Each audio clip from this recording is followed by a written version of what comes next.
Hello everyone, my name is Winnie J Doxa. Thank you so much for joining us again. Today we continue with our conversation about men, the challenges they are facing. So I have an amazing guest once again. He's going to speak to us today, and I'll allow him to introduce himself. Karibu sana. Hi everyone. My name is Jackson Damberi. I am a creative, a multi-hyphenate creative, generally. Yeah. Oh, that's nice. Thank you for joining us. Yeah, so tell me, what is it like to be a man? Where do I start? I think I'll start with what it meant to be a man back then, and how it has changed to now. Yeah. Back in our father's days, a man had to be a provider. A man had to be resolute. A man had to be strong. A man had to be a defender. All those things, like a man had to be like the one all be all. Like you had to be strong. You had to be a Mr. Fix It. You had to know how to fix a pipe if it broke in there. You never called a plumber. Like back in the day, people looked up to men to fix everything. People looked up to men to lead. People looked up to men to be the pioneers of industry and design and thinking and so many other things. Yeah. But now that I feel like right now it has shifted to other things, where now men who are not initially in touch with their emotions, now you're required to be emotionally intelligent. If you're not emotionally intelligent, then you're like, this man is weak. Yeah. Now you're required to be in touch with your feminine side as a man. I am not sure what that means to be in touch with your feminine side, but now you're required to be in touch with your feminine side. Okay. Now you're required to be supportive.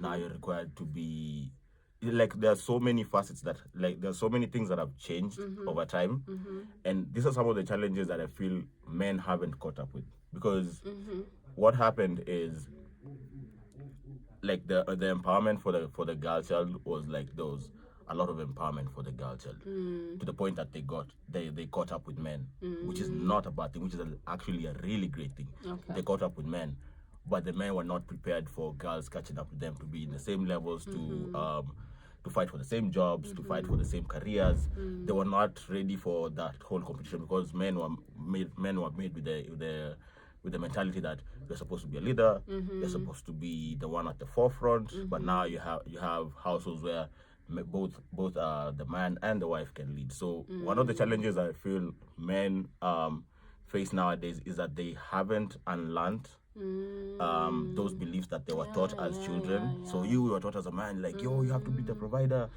So when you're out of a job and the wife is the one who's providing, then you as a man, you start feeling some type of way. You're feeling like, I am not doing my part as a man. And society it has got it was so ingrained in us that a man has to be always the provider, always the provider. So even when you lack, like, even for a man, like for men, when you do not have money, your confidence goes down. Like for man, you have, like, these are the standards. Like for me as a man, I need to have money, I need to have a car, I need to have a house for me to even approach a girl. Like, these are some of the challenges. For me to even approach a girl, I need to have all these things. I need to have this belief. So that's why you find, like, there's a couple of men right now who, before I get married, I need to have all this. I need to have financial stability. And it's the same. A woman will look at a man like, you need to have financial stability, because it's the thing. Women never date downwards. It's always upwards. It's not all women. I'm not generalizing, but the general consensus is, I need a man who has financial stability, or rather, I need a man who has his things together. And then I don't want to mess with a kid. I don't know to mess with a man who does not have direct. Most of them would like to date upwards. Like if I am a say a banker, I definitely want. I don't want to date out. It's very hard. It's very hard, because you see, even the same spaces that I am in is not the same spaces that a tout is in. Like, I don't know if tout is a good term, but I'd say a bus conductor. Let me use a bus conductor.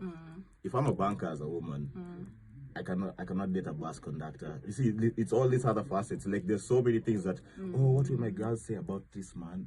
Me, I'm a banker. Why am I dating this man who is a yeah? And we might say that all these things don't affect our psyche, but they do affect our psyche. So it like it's a circle. It's a circle. It's a vicious cycle also. And I said, so for men, like the challenges, I mean, like we have gotten to a place now. All those values that you were taught as children, as men growing up, oh usilie, ukianguka, sijui nini, now they have caught up with us, and now we are trying to unlearn all those. Like we're trying to unlearn the patriarchy, we're trying to unlearn catcalling. Because back in the day, you used like, hey, like unaitadeo huko, like binja nini nini. As kids, we used to see our uncles do that. We used to see our older brothers do that, and then it was okay. But right now, you do that, kidogo jail term. I'm not condoning that, but I'm saying like now we have gotten to a point where we need to unlearn all these things, and you can't unlearn them in one day. So I think the biggest challenge for men right now is they need to unlearn all these vices that they were taught. This is the way to be a man as a kid. So they need to unlearn that, and with that challenge, like it brings on all these other challenges. Like you not being the provider, you feel like your confidence has gone down. You not being able to take a girl out to the best restaurant, you feel like your confidence has gone down. So like for men, like you feel like men can date upwards, can date downwards, but for women it's just upwards mostly or at the same level. But men it's like same level, like in each direction. So and I'm not talking about just the dating part. It's just that all these things are tied to one thing. What you were taught, it was being a man as a kid. So all these challenges, you get to a place and you're like, okay, now I need to unlearn this.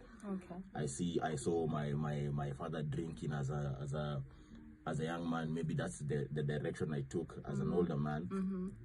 Now I need to unlearn that drinking is not the only path, you know.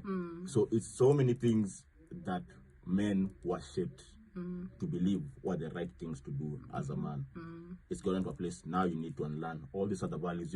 You're at 35 now. That's when you're starting to unlearn. Oh, I can't catcall. It's not right.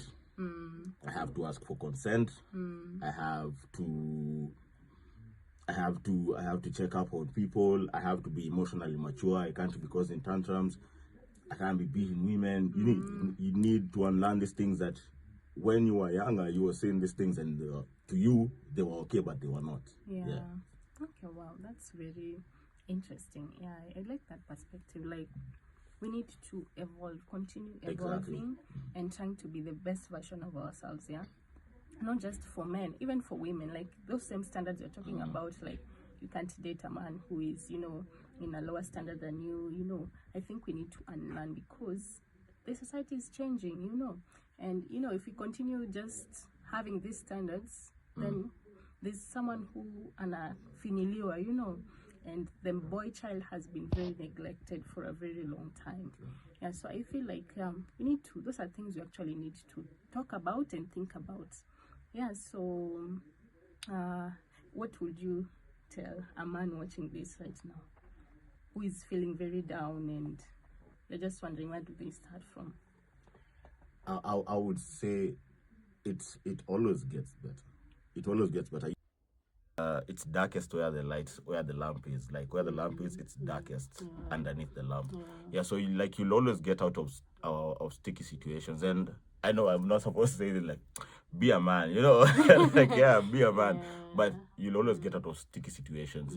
It's never, like, I don't think you'll be always dealt like a bad hand. Okay. It's just finding a way to navigate. And then again, you as a man, it's very important to have a vision. As a man, it's very important to have a vision. You can, like, forget all this societal pressures. It's you individually, like, what can I accomplish as a man? Me individually, like, do I need to look at my friends? Because for another challenge for men is, like, we look at at other men, at what is he doing, at yo Brian by comparison. Brian by Subaru, me bado na tumia mat, or rather me bado na kanyaga Route 11. That's one of the biggest challenges still for men. Like, you look at the other man, what are they doing? They have accomplished this. Like, we left high school together. You've already, it's not just men, it's across the board. But like for men, it's bigger because it's like, he's a dude like me.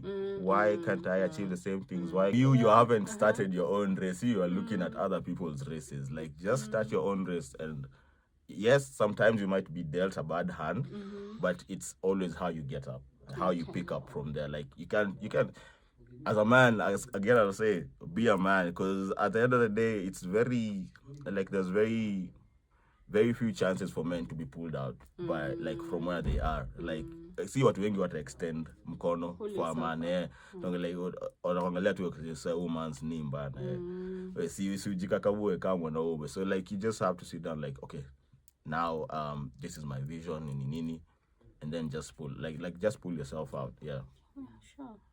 Yeah, and of course there's God. I mean, you can pray. Yeah, so thank you so much for joining us.